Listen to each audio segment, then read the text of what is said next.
السلام علیکم دوستو، آج ہم آپ کو بتائیں گے خاوند کی اطاعت بیوی پر فرض ہے۔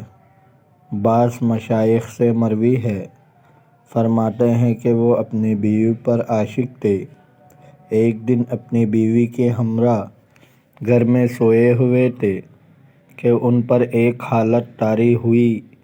انہوں نے اس حالت میں جو کچھ کہا وہ بیوی سنتی رہے اور وہ حالت دیکھتی رہے، اور حالت بہت بری تھی۔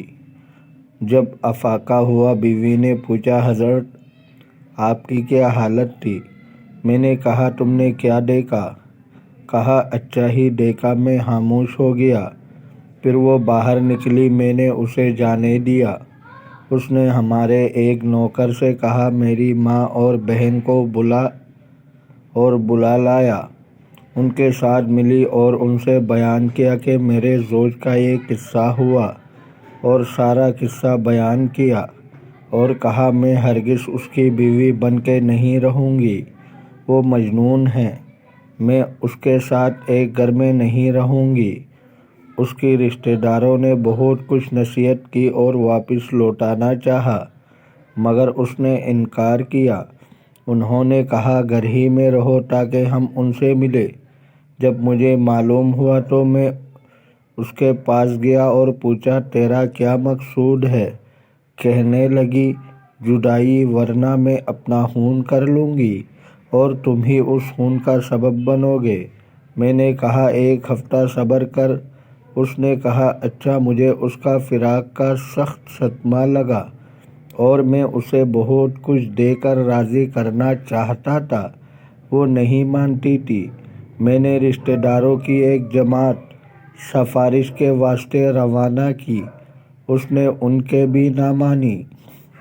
جب مجھے اس کے ارادہ کا عزم معلوم ہو گیا تو مجھ کو سخت تشویش ہوئی اور پریشانی لاحق ہوئی، اور میری حالت متغیر ہو گئی اور میرے دل میں تشویش پیدا ہو گئی، اور کسی کو اس کا منانے والا نہ پایا۔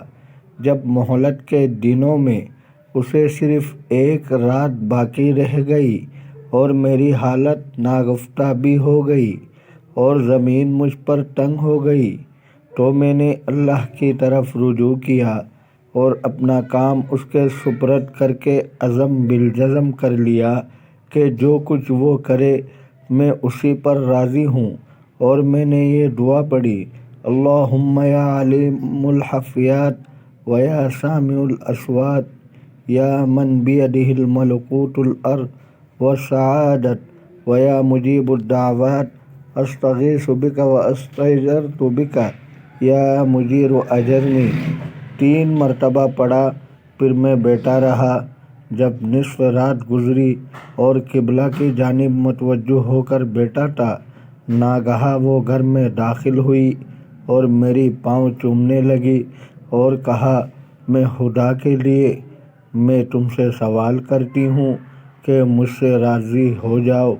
میں نے اپنے فعل سے توبہ کرتی ہوں اور اللہ کی طرف رجوع کرتی ہوں اور اس سے سوال کرتی ہوں کہ وہ میری توبہ قبول کر لے۔ میں نے کہا، جب تک مجھے اس کی وجہ نہ بتاؤ گی میں راضی نہ ہوں گا۔